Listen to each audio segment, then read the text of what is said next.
Hello नमस्कार साथियों, how are you? I hope you are well. दोस्तों, आज हम लोग शुरू करने वाले हैं क्लास 11th का एक नया चैप्टर। इससे पहले हम लोगों ने क्लास 11 बायोलॉजी में देखा था मॉर्फोलॉजी ऑफ फ्लावरिंग प्लांट। आज हम उसके अगला चैप्टर उसके आगे देखेंगे, chapter 6 anatomy of flowering plant. दोस्तों, जब आप मॉर्फोलॉजी की बात करते हैं, मतलब किसी भी प्लांट्स के बाहर के जो साइज से, यानी उसका जो बाहर का जो सिस्टम है उसको देखते हैं। लेकिन जब हम बात करते हैं एनाटॉमी ऑफ फ्लावरिंग प्लांट का, यानी हम इसमें डिस्कस करने वाले हैं किसी भी प्लांट बॉडी का इंटरनल स्ट्रक्चर क्या है, that is the study of internal structure या organisation of the plant body is called as the anatomy. अब ये जो एनाटॉमी है प्लांट का किस लिए किया गया है, ताकि हम देखें कि उस पौधे के अंदर का उसके सेल्स कैसे हैं, उसके टिश्यूज कैसे हैं, टिश्यूज के कितने बाइफर्केशन हैं, कहाँ पर सेल डिवाइड कर सकता है, कहाँ पर नहीं कर सकता है, ये तमाम चीजें देखने वाले हैं। तो यानी सबसे पहले अगर मैं बात करूं यहाँ पे कि क्या है एनाटॉमी, तो एक लाइन में अगर यहाँ लिख दूं आपके सामने, तो लिख भी सकते हैं आप। इसको मैं भी समझा रहा हूँ चार्ट, यानी आप देखना चाहिए तो लिख दीजिए, study of internal structure of plant क्या कहलाता है? एनाटॉमी। ये एनाटॉमी हो जाता है। तो एनाटॉमी समझ में आ गया होगा कि जब किसी प्लांट के इंटरनल स्ट्रक्चर को हम लोग स्टडी करते हैं तो उसको क्या कहते हैं? एनाटॉमी के नाम से मिलता है, ठीक है ना। अब इसमें देखेंगे प्लांट्स के पास एक बेसिक यूनिट होती है। क्या होती है? बेसिक यूनिट, जिसका नाम क्या होता है? सेल। और ये सेल क्या करता है? आगे चलेगा तो बेटा क्या बनाएगा? टिश्यू बनाएगा। सिमिलर स्ट्रक्चर से उसको क्या बनाता है? टिश्यू बनाता है। फिर ये आगे क्या बनाएगा भाई? ये बनाएगा इसमें एक ऑर्गन,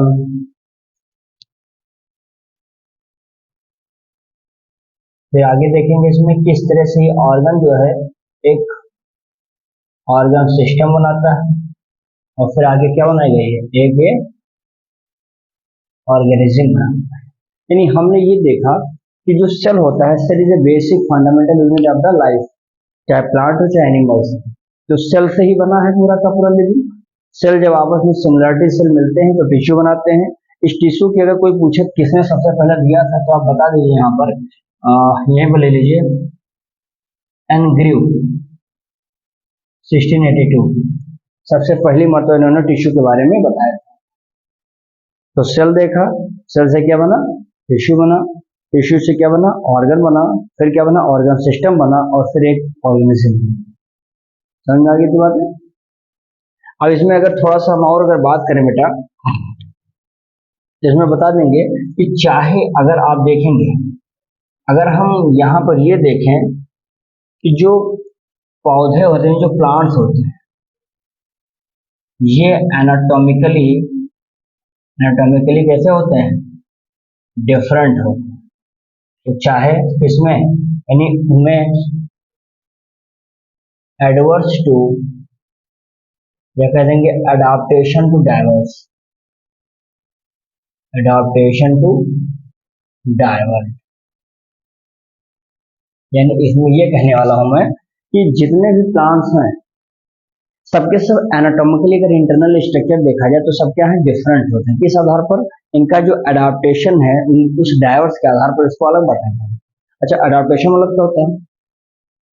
कोई भी प्लांट किस कंडीशन में, कौन सी अवस्था में अपने आप को सहन करके आगे ग्रोथ कर सकता है कि नहीं कर पाएगा। जैसे अगर मान लीजिए आप अपने यहाँ पर ला करके हमारे यूपी में आप मैं एप्पल लगा दीजिए, तो एप्पल नहीं लगेगा जल्दी, क्योंकि उसका जो क्लाइमेट है, यानी उसको कोल्ड चाहिए, ठंड चाहिए, जो कि यहाँ नहीं मिल पा रहा है। कुल्लू मनाली में ज्यादा मिलता है, तो ये वहीं पर अपने आप को अडॉप्ट कर रहा है, यहाँ पर नहीं कर पाएगा।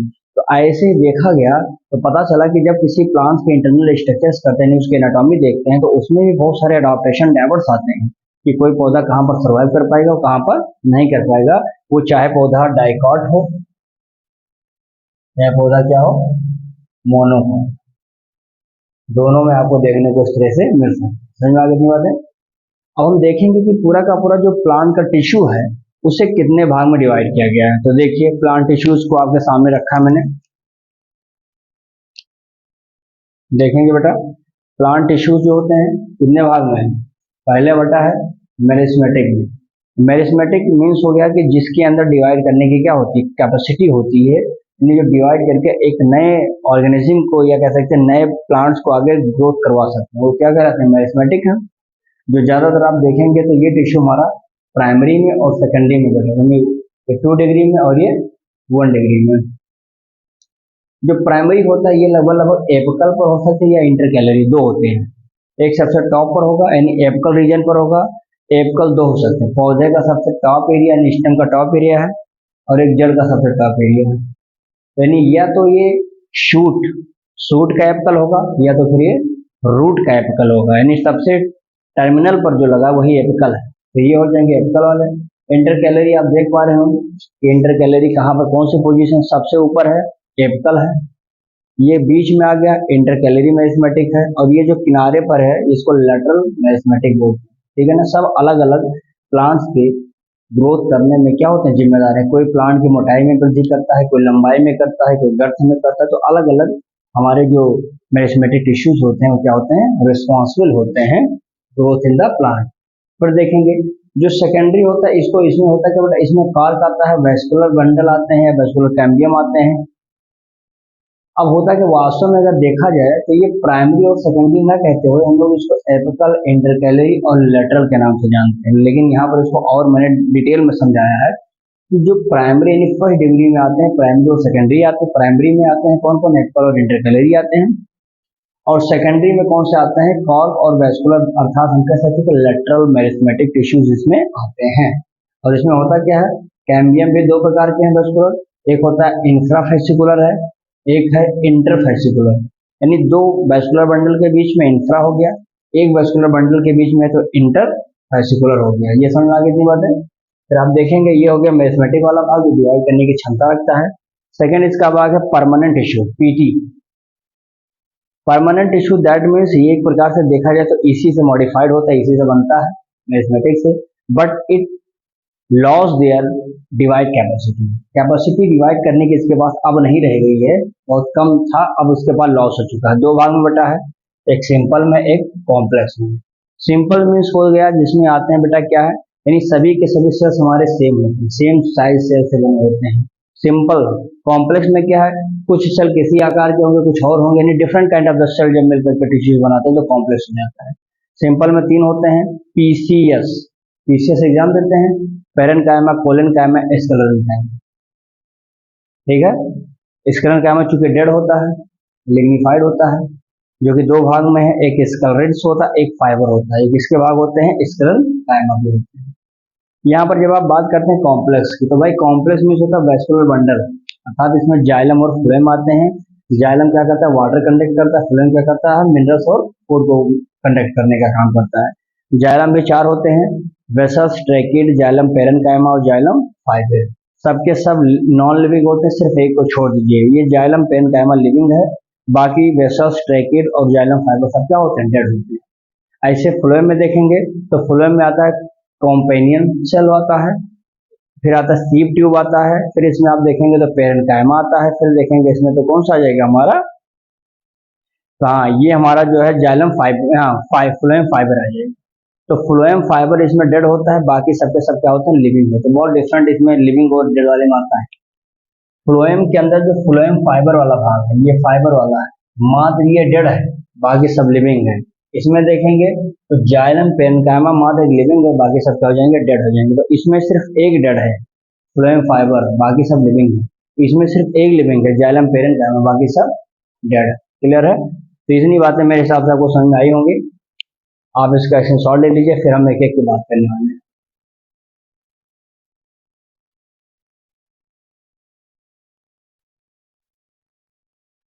चलिए अब इसमें हम एक एक की बात करेंगे। पहले मेरिस्मेटिक देखेंगे, फिर उधर कॉम्प्लेक्स वाले पे आएंगे, सॉरी कंपाउंड वाले पे आ जाएंगे, ठीक है ना। तो देखेंगे, पहले हम लोग मेरिस्मेटिक देख लेते हैं, फिर परमानेंट की बात करेंगे। सबसे पहले मेरिस्मेटिक ही देखेंगे, जिसमें एपिकल आएगा, इंटरकैलरी आएगा, लेटरल आएगा। तो देखिए मेरिस्मेटिक मतलब मेरिस्टॉस, एक दो शब्द एक शब्द से बना है, जिसका नाम क्या बेटा,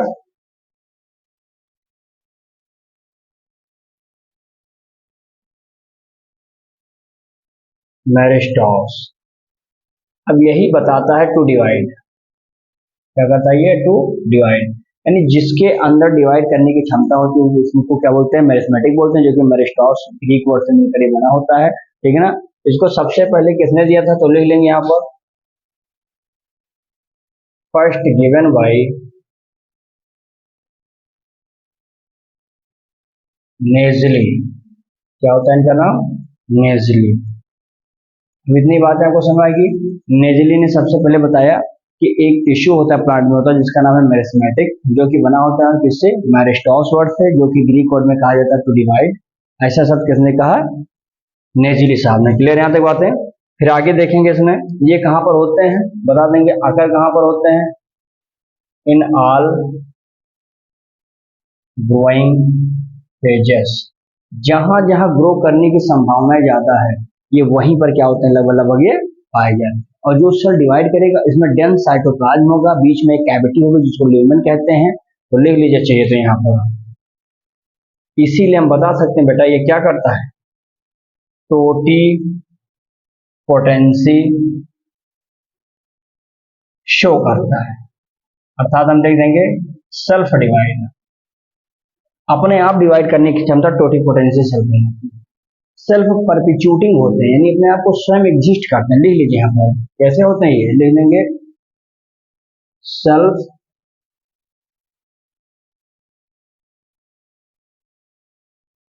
परच्यूटिंग, अर्थात इसको लिख सकते हैं यहाँ पर क्या, सेल्फ एग्जिस्ट, भाई अपने आप को इस अर्थ पर एग्जिस्ट करना, शो करना, तो ऐसी क्षमता सेल्फ परपिच्यूटिंग कहलाता है। क्लियर यहाँ तक बात है, ये बातें हो गई। फिर देखेंगे जो डिवाइडिंग सेल होती है, डिवाइडिंग सेल के पास क्या होता है, डेंस साइटोप्लाज्म होगा, साथ ही साथ क्या हो जाएगा, एंड इसमें देखेंगे तो डिवर्स ऑफ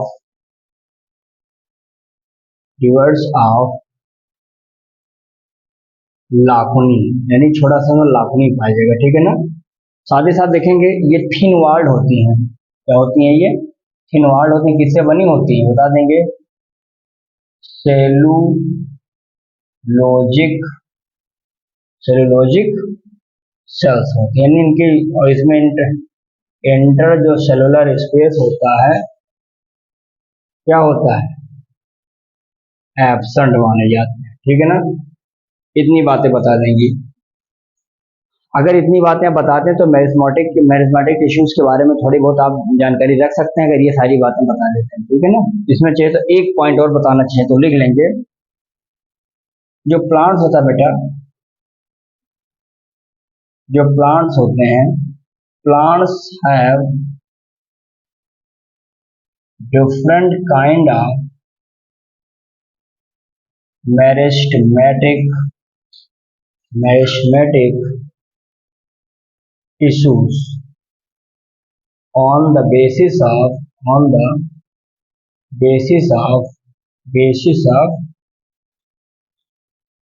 origin, उनकी ओरिजिन कहाँ से हुई है, इस आधार पर देखेंगे तो दो टाइप कैसे हो जाएंगे, टू टाइप हो जाएंगे। एक कौन सा हो जाएगा, अभी जो मैंने ऊपर लिखा था बेटा प्राइमरी वाला, ये कौन सा हो जाएगा, सेकेंडरी मेरिस्टेमेटिक। प्राइमरी में अब आने वाला है, अभी देखेंगे आप किस तरह से इसमें इंटरकैलरी वाला था, एपिकल वाला था, सेकेंडरी वाले में क्या था, लेटरल वाला था, जिसमें कॉर्क और कॉर्क कैम्बियम वाला, वैस्कुलर कैम्बियम, ये सब आने वाले हैं, ठीक है ना। अब देखेंगे इसमें प्राइमरी में अगर हम देखें यहाँ पे बेटा, तो अब बता देंगे यहाँ पे कि जो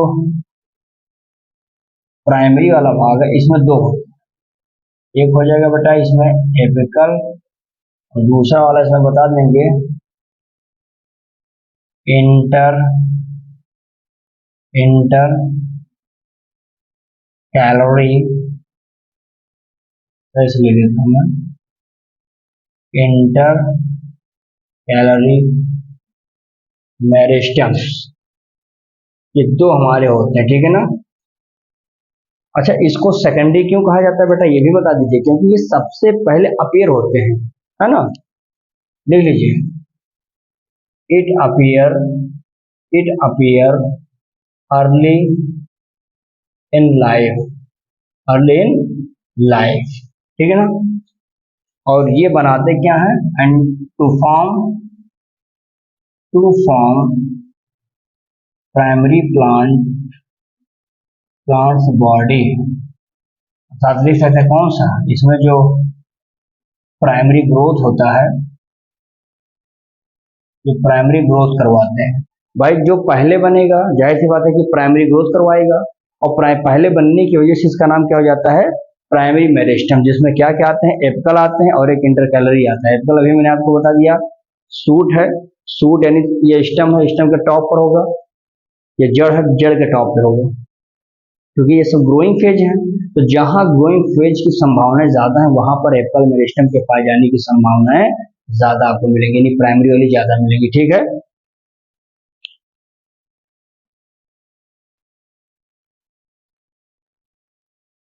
चलिए अब इसमें हम देखेंगे कि तीनों के बारे में हम यहाँ डायरेक्टली बता देते हैं आपको, और स्पष्ट हो जाएगा। यहाँ पर पहला यहाँ पे ले लेंगे एपिकल मेरिस्टम, दूसरा आप यहाँ ले लीजिए लैटरल मेरिस्टेमेटिक, और तीसरा मैं डायरेक्ट आपको इंटरकैलरी की बात कर देता हूँ। ऐसा करिए, यहाँ पर आप एपिकल और दूसरा ले लीजिए इंटरकैलरी मेरिस्टेमेटिक, तीसरा हमारा क्या हो जाएगा भाई, लैटरल मेरिस्टेमेटिक। अब आप याद करिए, एपिकल को और इंटरकैलरी को मैंने क्या कहा था, प्राइमरी मेरिस्टेमेटिक, क्योंकि सबसे पहले अर्ली लाइफ में ये आपको अपेयर होते हैं।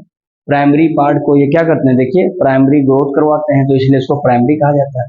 ये बाद में आता है तो सेकेंडरी होता है, इन्हीं की डिवाइड से बनता है। ये समझ में आ गया। मैं तुमको डिफरेंस हल्का हल्का बता देता हूँ, सब में देख लेंगे, देखेंगे, ये बता देंगे बेटा कहाँ पर होते हैं, growing growing tips of stem कहिए, रूट कहिए, या ब्रांचेस कहिए, ठीक है ना। इसीलिए हम उसको क्या बोलते हैं, ये हमारे प्राइमरी के रूप में भी आते हैं। ध्यान दीजिएगा, इसको काम क्या बेटा इसका तो बता देंगे। इसमें length of stem and root, यानी जो लंबाई बढ़ेगी इसमें रूट का और स्टेम का, ये सिर्फ और सिर्फ बढ़ेगा एपिकल मेरिस्टेमेटिक की वजह से। अगर ये नहीं है तो ग्रोथ नहीं होगा, पौधा जहां लगाए थे वैसे रुका रह जाएगा। ध्यान दीजिएगा, तो यहाँ पर ये पाए जा सकते हैं। क्या मेरी बात यहाँ तक समझ में आ रही है आपको। अब हम आपको आगे बताते हैं आपको इंटरकैलरी के बारे में। देखिएगा यहीं पर मैं इसको लाइन बना देता हूँ, इंटरकैलरी देखेंगे, यहाँ पर देखेंगे, बता देंगे बेटा इसमें पहली बॉन्ड कि ये अच्छा ये किसका भाग है, ये प्राइमरी वाले भाग है, पता है ना इतनी बात है। प्राइमरी मेरिस्टेमेटिक का ही तो पार्ट है, तो लिख सकते थे, मैं पहला पॉइंट लिखना चाहता तो लिख दूंगा, it is a part of the primary meristematic tissues, लेकिन वो जानते हैं आप लोग, इसको लिखने की जरूरत हमें नहीं है। लिखेंगे इसमें क्या नहीं होता बेटा, इंटरकैलरी मेरिस्टेमेटिक इसमें हेल्प करता है, helps in the elongation of the organ, किसी भी ऑर्गन की इलोंगेशन में हेल्प करने के लिए जिम्मेदार कौन है, इंटर कैलरी वाला भाग है। समझ में आ गई इतनी बात है। फिर आप बता सकते हैं प्रेजेंट कहाँ पे होता है, मोस्टली आप देखेंगे तो ये प्रेजेंट कहाँ होते हैं, at the base of node comma internodes, यानी आप जानते हैं नोड और इंटरनोड क्या है, दो नोड के बीच के स्थान को क्या बोलते हैं, इंटरनोड कहते हैं। स्पेशली ग्रासेस में आप देख सकते हैं इसको, यहाँ पर ये पाए जा सकते हैं। इतनी बातें समझ में आ रही होंगे, ठीक ना। फिर आगे देखेंगे इसमें, अगर एपिकल वाले में बेटा अगर हमसे ये पूछे कि ये होता कहाँ पर है, तो हम बता देंगे ज्यादातर आपको देखेंगे ये डेवलपमेंट करवाता है किसका, ये फ्लावर का डेवलपमेंट करवाता है, लीव्स का करवाता है, ब्रांचेस का करवाता है, ये चीज आप देख लेंगे, ठीक है ना, ये पाया जाता है। यानी इसमें आप देखेंगे तो इसमें ये एक्सिलरी जो बर्ड होता है, ये एक्सिलरी बर्ड पर आपको देखने को ज्यादातर ये मिल सकते हैं, ठीक है ना। अब इसमें आगे देखेंगे, अब इसमें अगर पूछा जाएगा लेटरल वाले में, अच्छा एक चीज और, अगर मान लेते हैं कि ये वाला अगर पूछा जाए कि ज्यादातर होगा कहाँ पे, तो आपने ये दो बता दिया, एक चीज और यहाँ बता सकते हैं, चाहिए तो यहाँ पे देख सकते हैं बेटा कि ये आपका ज्यादातर कहाँ पे होगा, तो बता देंगे ये मेच्योर जो टिश्यूज होते हैं वहां पर आपको ज्यादा मिलेगा, यानी हम कहेंगे ये पेटियोस पर भी देखने को, पेटियोस पर देखेंगे। बाम्बू आपने देखा है, तो बाम्बू में यहाँ पर आपको देखने को ये ज्यादातर, भाई देखिए बांस की ग्रोथ बहुत तेजी से होती है, क्यों होती है, क्योंकि उसमें ज्यादातर आप देखने को मिलेगा इंटरकैलरी मेरिस्मेटिक टिश्यूज पाए जाते हैं, और उसकी ग्रोथ वो पौधे के इलोंगेशन में बहुत लेंथ बहुत ज्यादा बढ़ा देता है, तो इस वजह से ग्रासेस में इसमें पाए जाते हैं। लेटरल में देख लेंगे भाई, लेटरल में आप बता देंगे, बहुत सिंपल बात है, इसमें बताएंगे भाई कि ये कहाँ होते हैं, side of roots comma stems, है ना, एंड किस चीज के लिए रिस्पॉन्सिबल है, responsible for increase increase the girth, यानी उसका डायमीटर जिसको कहते हैं, चौड़ाई, या डायमीटर किसके, रूट और स्टेम्स, ये पाया जाता है। यानी पौधे के अंदर अगर जो थिकनेस आती है, मोटाई जो आती है, थिकनेस किसके द्वारा होता है, इसी के द्वारा होता है, क्योंकि इसमें क्या ये सेकेंडरी ग्रोथ है, ठीक है ना। और ये आप देखेंगे ज्यादातर कहाँ पे होगा, ये कैम्बियम में होगा, कॉर्क कैम्बियम में आपको देखने को ज्यादातर, क्योंकि ये सब बनना इस बात का संकेत है कि इस पौधे में क्या हो रहा है, सेकेंडरी ग्रोथ हो रहा है, और सेकेंडरी ग्रोथ होने से पौधे की जो मोटाई होती है, गर्थ जो होता है, थिकनेस, पहले पौधा आप ऐसे पकड़ लेते थे, अब पौधे को पकड़ना तो ऐसा करना पड़ता है, थिकनेस बढ़ गई, गर्थ बढ़ गई, डायमीटर बढ़ गया, अर्थात उसमें सेकेंडरी ग्रोथ हो रहा है, लेटरल मेरिस्मेटिक टिश्यूज में काम कर रहा है, डिवाइड हो रहा है। समझ में आ गई बात है, तो इतना जल्दी से आप इसमें सॉल्व लीजिए, फिर आगे मैं बताता हूँ।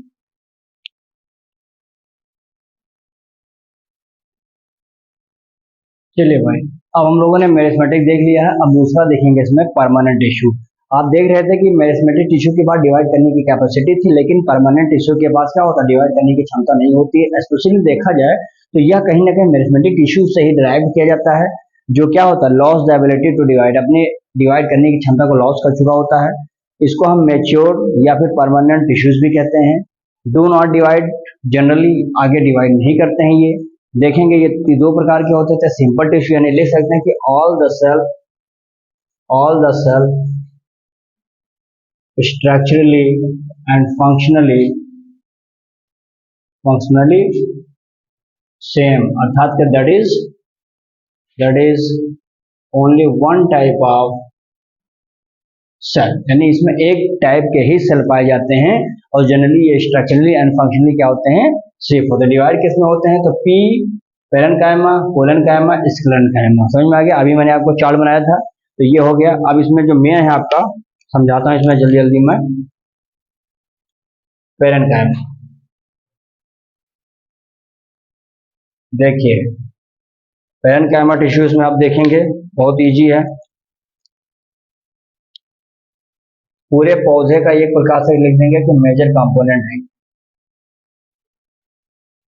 अगर कोई प्लांट है तो उस प्लांट का लगभग लगभग 95% जो है किससे बना है, वो पेरेन्काइमा टिश्यू से बना है, इसीलिए मैंने क्या कह दिया, मेजर कंपोनेंट ऑफ प्लांट कह दिया, ठीक है ना। होते कैसे बेटा, तो लिख देंगे ये आइसो डायामेट्रिक होते हैं। फिर ले लेंगे इसके वाल किससे बनी होती है बेटा, बता देंगे वाल मेड बाई सेलुलोज, सेलुलोज से बनी होती है, ठीक है ना। लूजली पैक्ड, लूजली क्या होते हैं, पैक्ड होते हैं। इसमें लार्ज इंटरसेलुलर जो स्पेस होंगे, लार्ज इंटरसेलुलर स्पेस आप देखने को मिलेगा, क्या होता है, पाया जाता है, ठीक है ना। इसमें लार्ज सेंट्रल वैक्यूल्स आपको देखने को मिल सकते हैं। ध्यान से, जो सेंटर में होगा ये ध्यान दीजिएगा इसको। फिर इसमें बता देंगे, इसमें साइटोप्लाज्म आपको देखने को मिलेगा बेटा। इसमें आपको देखने को मिलेगा प्रोमिनेंट यानी एक बहुत ही विकसित न्यूक्लियस भी आपको इसमें देखिए। अगर एक पेरेन्काइमा देखेंगे तो मेजर कंपोनेंट होता है आइसोडायमेट्रिक हो सकते हैं या पॉलीगोनल होते हैं, हेक्सागोनल होते हैं, ओवल शेप के भी होते हैं। वाल इसकी मेडअप होती है सेलुलोज से। इसमें लूजली पैक्ड होते हैं, इसलिए इनके बीच में सेल में क्या होता है, जगह पाई जाता है, इंटरसेलुलर स्पेस पाया जाता है। जैसे कि अगर मैं यहाँ पर इसे बनाकर दिखाता हूँ इस तरह से,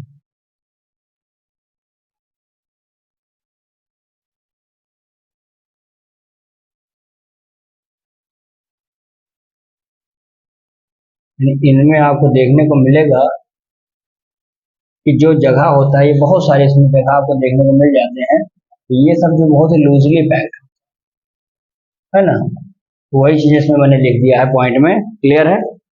फिर आगे इसमें देख लेंगे बेटा कहाँ पर पाए जाते हैं, बता देंगे। Found universally in all plants, but mostly आप देखेंगे, but mostly in softer part, जो पार्ट बहुत ही सॉफ्ट होते हैं, सॉफ्टनर पार्ट लाइक कहाँ पर, एपिडर्मिस। एपिडर्मिस पर आपको देखने को मिल सकते हैं, ये कॉर्टेक्स में हो सकता है, पिच में हो सकता है, लीफ का जो मीजोफिल वाला भाग होता है, सेल जो होता है मीजोफिल हो सकता है। इवन कभी कभी हम इसको जाइलम और फ्लोएम पर भी देख सकते हैं, पाया जाता है, ठीक है ना। काम क्या करता है बेटा, तो बता देंगे। ये हमारे लिए फूड को स्टोर करता है। फूड में स्टोर जैसे प्रोटीन, जैसे प्रोटीन के साथ साथ बता देंगे इसमें स्टार्च, जैसे ऑयल है ना, जैसे इसमें बता देंगे हम लोग फैट। तो ये तमाम चीजों को स्टोर करने का काम करता है पेरेन्काइमा। ठीक है, मैंने पूरी बातें मात्र इन्हीं 2-3 लाइन में एक्सप्लेन कर दिया आपको। क्या बता दिया इसमें, ये यूनिवर्सली फाउंड होते हैं, प्लांट के सभी भाग में होते हैं, मोस्टली ज्यादातर जो सॉफ्ट पार्ट होता है वहां पर होते हैं। जैसे कि इसमें बता देंगे कॉर्टेक्स, एपिडर्मिस से पिच है। फिर बता देंगे इसमें मीजोफिल है लीफ का, या कभी कभी जाइलम और फ्लोएम में पाए जाते हैं। फूड को स्टोर करने का काम करता है, यानी कि लगभग स्टार्च को, प्रोटीन को, ऑयल्स को और फैट्स को, ये सब क्या करते हैं, स्टोर करने का काम करते हैं। क्लियर यहाँ तक बातें। आगे देखेंगे इसमें पेरेन्काइमा। एक पॉइंट इसमें चाहिए तो और बता दूंगा, ये तो बहुत इंपॉर्टेंट मेरे हिसाब से मुझे लग रहा है बता देना चाहिए। होता है क्या कि पेरेन्काइमा, देख लीजिए यहाँ पर समझा देता हूँ। देखिए ये जो पेरेन्काइमा होते हैं, कभी कभी ये क्लोरेन्काइमा भी होते हैं, क्लोरेन्काइमा, और कभी कभी ये हमारे क्या होते हैं बेटा, एरेन्काइमा। अब इम्पोर्टेंट क्या है, जैसे मान लो कि ये मान लेता कि एक पेरेन्काइमा टिश्यू ये है, ठीक है ना।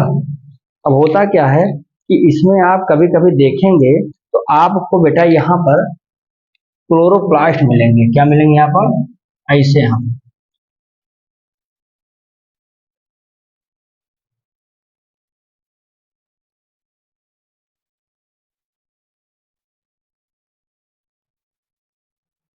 यानी इसमें आपको क्या दिख रहा है, क्लोरोफिल दिख रहा है। और अगर क्लोरोफिल दिख रहा है तो आप बताइए क्लोरोफिल होना किस बात का संकेत है, कि वो पौधा या वो टिश्यू क्या बना सकता है, फूड बना सकता है।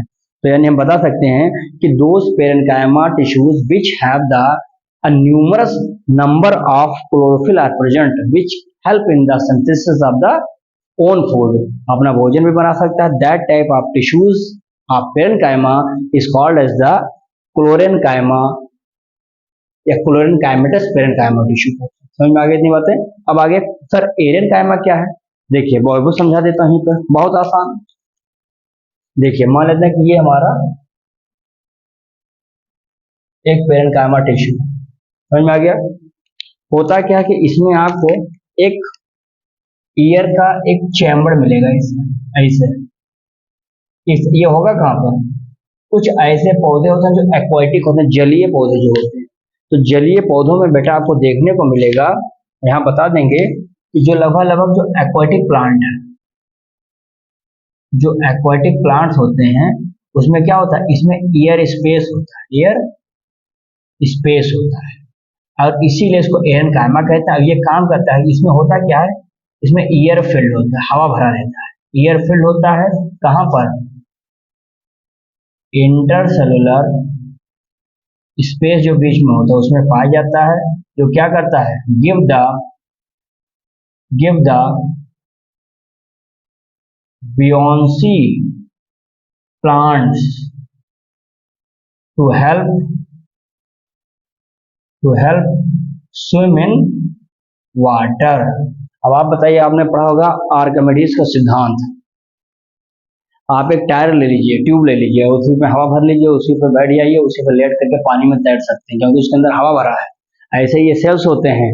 होता क्या है कि कुछ पेरेन्काइमा टिश्यू ऐसे होते हैं जिनके बीचों बीच में एयर चैम्बर बन जाते हैं, और ये चैम्बर नहीं, एयर स्पेस बन जाता है। उस एयर स्पेस आप देखेंगे कि उनके बीच बीच में क्या होता है, यहाँ पर एयर भरा रहता है, एयर फिल्ड हो जाता है।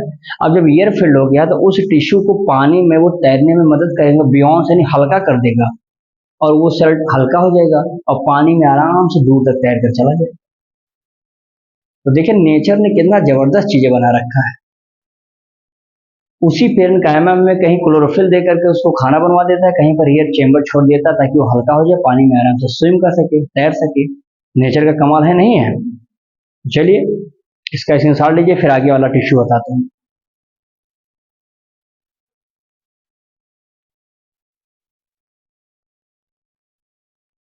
चलिए भाई, आगे इसमें हम लोग देखने वाले हैं कि कोलन कायमा किसे कहते हैं। देखिए आपने पूरे अच्छे लेवल से समझ लिया पेरेन्काइमा क्या था। अब हम सेकंड बात करेंगे कोलन कायमा। देखिए कोलन कायमा कैसे होते हैं, एलोंगेटेड होते हैं।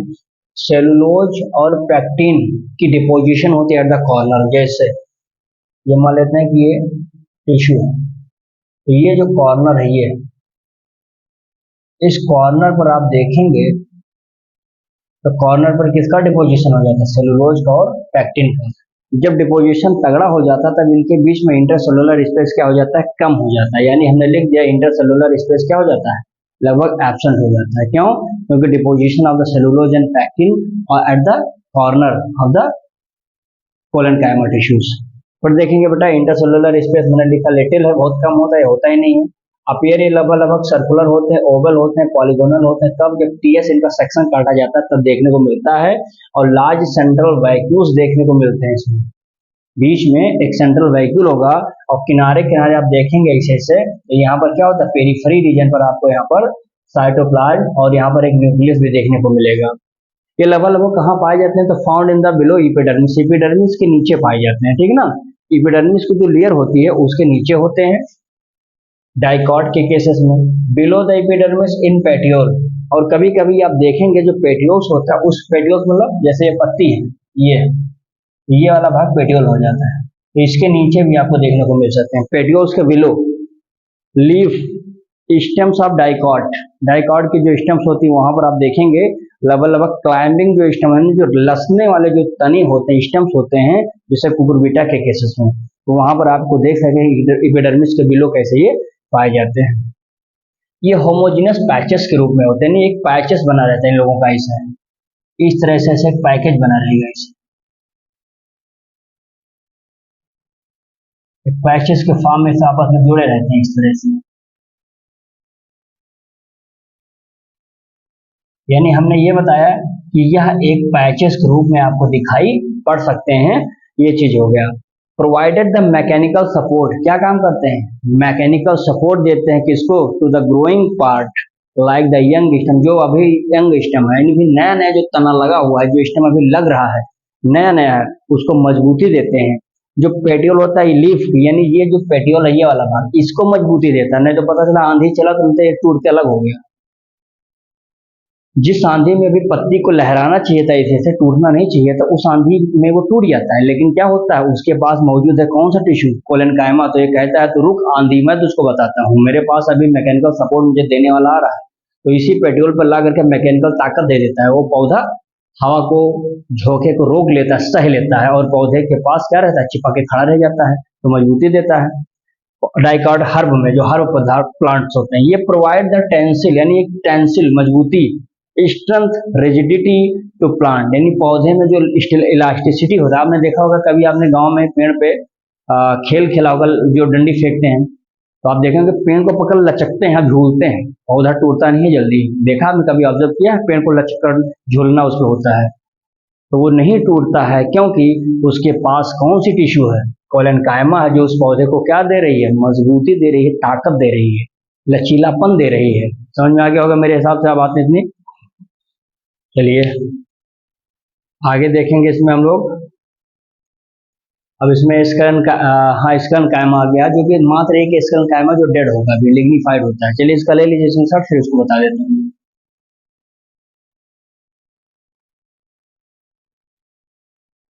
चलिए भाई, अब इसमें हम लोग बात करते हैं जो तीसरा वाला है, जिसका नाम क्या बेटा, स्केलेरन कायमा। आप जानते हैं कि स्केलेरन कायमा एक मात्र है, पेरेन्काइमा, कोलेनकाइमा, और स्केलेरन कायमा एक मात्र है जो डेड होता है। होता कैसे, लॉन्ग है, नैरो है, सेल है, थिक लिग्निफाइड होते हैं, सेल वाल पर लिग्नी जमा हो जाता है, इसलिए डेड हो जाता है। लिग्नी का मतलब आप ये समझ लीजिए, जैसे मान लेते हैं कि एक सेल है, ठीक ना। अब इस सेल में एक कैविटी होती है, समझिएगा बात को। अब हुआ क्या कि इसके चारों तरफ यहाँ पर आप बहुत अच्छे से, मैं इसको कोशिश करूंगा समझाने की। अब यहाँ पर ये जमते चले जाते हैं क्या, लिग्निन। जब लिग्निन जम गया तो आप बताइए कि ये वाला जो बीच में कैविटी है, लूमेन जिसको कहते हैं, ये नैरो बन जाएगा, कम हो जाएगा, यानी हम बना सकते हैं इस तरह से, बीच में जो इसका कैविटी था ये ऐसे पतला हो जाएगा इससे। अर्थात हम कह सकते हैं लिग्निन का मतलब होगा सीमेंट। आप जान लीजिए सीमेंट, आपने कभी सीमेंट देखा है, ताजा रहता है तब तो लिक्विड बना दीजिए तो ठीक है, लेकिन अगर उस लिक्विड को थोड़ा सा एक घंटे लिए छोड़ दीजिए तो पूरा जम जाता है। तो ऐसे जान लीजिए इसके ऊपर जो लिग्निन अर्थात इसको सीमेंट धकेल दिया गया है, और जब सीमेंट धकेल दिया जाता है तो टाइट हो जाता है, इसको दबा देता है और बीच में कैविटी बना देता है, बहुत तकड़ा बना देता है, लूमेन कम कर देता है, तो ये डेड हो जाते हैं। भाई इसके चारों तरफ लूमेन जम गया, ना तो पानी अंदर आ पाएगा, ना तो वाटर आएगा, ना तो सनलाइट आएगा, ऑटोमेटिक सेल क्या उसमें मर जाएंगे। और मरे हुए का काम होता है कि पौधे को मजबूती प्रदान करो, बाहर से आने वाले विंड से, हवा से, यानी इन्वायरमेंटल फैक्टर से सुरक्षा देना होता है। कोकोनट का जो हस्क होता है उसमें देखिए टाइट रहती है, वो भी इसी के द्वारा होता है। तो देखिए आगे देखेंगे, ये देखेंगे ये काम क्या करते हैं, इसमें प्रोटोप्लाज्म नहीं पाया जाता, तभी तो मरे हैं ये। दो प्रकार के होते हैं, स्केलेट होता है, फाइबर होता है। फाइबर मतलब हो जाएगा इसकी जो सेलवाल होती है थिक होती है, पॉइंटेड होती है, कहाँ पर अकरेन होता है, ये ग्रुप में पाए जाते हैं। लेकिन वहीं पर स्केलेट वाला देखेंगे तो ये स्फेरिकल है, ओवल है या सिलेंड्रिकल है, हाईली थिकेंड, बहुत ज्यादा थिक हो जाता है और डेड हो जाता है, और नैरो कैविटी बन जाती है। देखो नैरो कैविटी पतला बना दिया है ना। फिर देखेंगे ये प्रोवाइड क्या करता है, मैकेनिकल सपोर्ट करता है, किसको, फाउंड टू द फ्रूट वाल को। नट में आप देखेंगे होगा पल्प ऑफ फ्रूट, यानी जैसे पल्प होता है ना, कोई फल होता है तो फल का जो अंदर का जो गूदा वाला भाग उसको हम खाते हैं, जैसे संतरा ले लीजिए, जैसे संतरे का जो गूदा वाला भाग यानी पल्प होगा उसका, तो वहां पर भी ये पाए जा सकते हैं। गोवा में होते हैं, पेयर में होते हैं। सीड कोट ऑफ लेगूम, किसी भी लेगूम के सीड कोट में आपको अवेलेबल देखेंगे। और लीफ ऑफ टी, चाय पत्ती की पत्ती में आपको देखने को मिल जाएगा। ये काम क्या, नोट देखेंगे जो पियर वाला जो फ्रूट होता है, नहीं जो पियर का जो फल होता है उसमें आप देखेंगे ग्रीटी है, क्योंकि उसमें अकरेंस क्या है, स्केलेट पाए जाते हैं। क्लियर है। क्या होता है, फाउंड कहाँ पे ज्यादातर है, वेन्स ऑफ लीफ में, जैसे ये पत्ती है, इस पत्ती में मिडरिप है, मिडरिप में ये वेन्स है, ये जो धारियां इसको वेन्स कहते हैं। ये तो ये वेन्स में ज्यादातर आपको देखने को मिलेगा कि ये जो हमारा टिश्यू है यानी स्केलेंकाइमा, यहाँ पर ये पाए जाते हैं, जो हार्ड कवरिंग का काम करते हैं सीड में, नट में, और ये प्रोटेक्ट करते हैं प्लांट को from the environmental strong wind. तेज से हवा चला तो कहीं पौधा टूट न जाए, तो इससे मजबूती देने का काम कौन करवा रहा है, स्केलेंकाइमा करता है। यानी make the plant hard and stiff, पौधे को मजबूती और ताकतवर बना के रखने वाले जिम्मेदारी किसके पास है, स्केलेंकाइमा के पास है। हस्क ऑफ कोकोनट, जो कोकोनट है नारियल है, उसका जो हस्क होता है, छिलका जो होता है, इतना मजबूत क्यों लगा होता है, क्योंकि उसमें क्या पाया जाता है, स्केलेंकाइमा टिश्यू पाया जाता है। समझ में आ गया थी बातें। तो ये हमारा हो गया एक छोटा सा भाग, इसका कंप्लीट हो गया है। अब हम लोग बात करेंगे नेक्स्ट, इसका स्क्रीनशॉट लीजिए।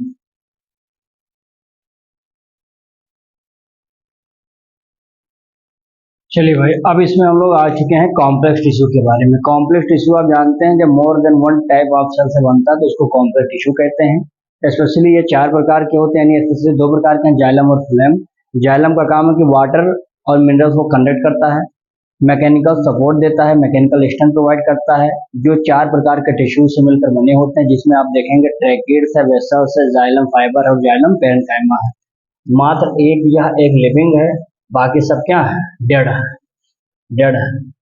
ट्रैकिड्स और वेसल्स मिल करके ट्रैकरी सिस्टम बनाते हैं, जो पानी का और मिनरल का क्या कहते हैं, ट्रांसपोर्ट करते हैं। यानी यही दोनों मेन पानी को ले जाने वाले हैं। हम लोग जाइलम कहते हैं, जाइलम के अंतर्गत जब आते हैं तो ट्रैकिड्स और वेसल्स ये दोनों जिम्मेदार हैं specially for the conduct of the water, and both are combined to form the tracheary system. देखेंगे ट्रैकिड्स क्या थिक होते हैं, ट्यूब लाइक होते हैं, जो होता है लिग्निफाइड होता है, वाल होती है, टैपरिंग इन होती है, डेड होते हैं, और प्रोटोप्लाज्म इसमें एब्सेंट होता है। वेसल्स क्या है, लॉन्ग है, सिलेंड्रिकल है, ट्यूब लाइक है, बहुत सारे सेल इसमें मेडअप बने, और ये किससे बने होते हैं, बहुत सारे सेल से बना होता है, इसलिए इसको हम क्या बोलते हैं, वेसस मेंबर कहते हैं। ये लिग्निफाइड वाले भी होती है। वुडी प्लांट जो होते हैं, यानी जो बहुत मोटे मोटे पौधे होते हैं एंजियोस्पर्म में, ये क्या होते हैं बेटा, ये पोरस होते हैं, छिद्रित होते हैं, क्योंकि इसमें क्या पाया जाता है, अब देखेंगे, ये देखेंगे ड्यू टू वेसल्स, वेसल्स की वजह से छिद्रित होते हैं एंजियोस्पर्म के जो वुडी प्लांट है। लेकिन ये कहाँ पर, नॉन पोरस कहाँ पे है, तो देखिए जिसमें छिद्र नहीं पाया जाता है, कौन सा ऐसा पौधा है, किस ग्रुप का है, किस संघ का है जिसमें छिद्र नहीं होता, तो देखेंगे जिम्नोस्पर्म में और टेरिडोफाइटा, दो ऐसे पौधे होते हैं, जो ऐसे ग्रुप होते हैं प्लांट के जो नॉन पोरस होते हैं। यानी इसमें हम कह सकते हैं नॉन पोरस होना, यानी इसमें क्या एब्सेंट होगा, वेसल्स एब्सेंट होता है। जाइलम पेरेन्काइमा जो कि लिविंग होता है, ये भी सब सपोर्ट करने में मदद करते हैं, पौधे को, प्लांट को मैकेनिकल ताकत देते हैं। जाइलम पेरेन्काइमा लिविंग है, थिक वाल्ड है, स्टोरेज ऑफ फूड करता है, सेलुलोज से बना होता है। कौन सा फूड स्टोर करता है जाइलम पेरेन्काइमा, तो बता दीजिएगा, स्टार्च को, फैट को, और some other element like the tannin. Clear है, तो ये बना लीजिए, और ये हमारा हो गया जाइलम वाला खत्म। फ्लोएम वाला 2 मिनट का काम, उसको बता देता हूँ फिर से।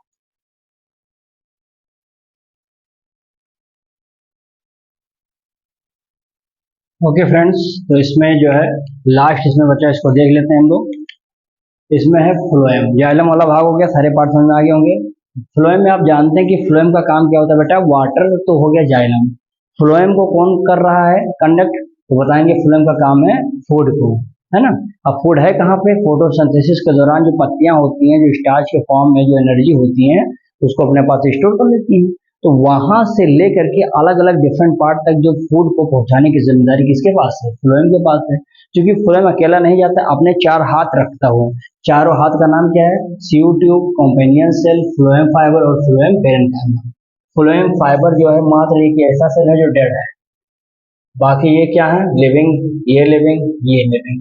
वहां पे क्या था, जाइलम पेरेन्काइमा एक हमारा लिविंग था, बाकी सब क्या थे, डेड थे। यहाँ पर एक मात्र डेड है, फ्लोएम फाइबर, बाकी सब लिविंग है, समझिएगा। तो transport the food from the leaf to the other part of the plant. Clear है, 4 भाग होते हैं, 4 पार्ट होते हैं इसके, कौन कौन से नाम बता दिया, CO2, companion cell, phloem fibre, phloem parenchyma.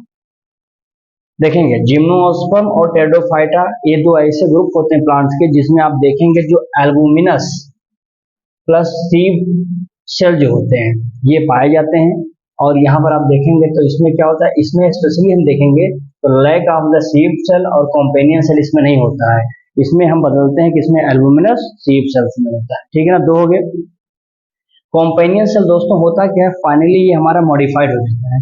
Companion cell ये वाला भाग किसमें चेंज हो गया है, तो मॉडिफाइड होता है पेरेन्काइमेटस सेल्स में, और वह पेरेन्काइमेटस सेल जिसमें कन्वर्ट हो उसको क्या बोलते हैं, एल्बुमिनस सेल कहते हैं। यानी हम कह सकते हैं जो एल्बुमिनस वाला भाग है ये वास्तव में कॉम्पेनियन सेल है, जो कि कॉम्पेनियन सेल हम देख रहे हैं कहाँ पर, जिम्नोस्पर्म और टेरिडोफाइटा में नहीं पाए जाते हैं, उसके स्थान पर क्या है, एल्बुमिनस वाला भाग। क्लियर है बात यहाँ तक। फिर देखेंगे चारों का नाम, सीव सेल्स, कॉम्पेनियन सेल्स, फ्लोएम जो है सॉरी पेरेन्काइमा वाला भाग है जो फ्लोएम पेरेन्काइमा है, फ्लोएम फाइबर या बास्ट कहते हैं। चारों में डिफरेंस देखेंगे।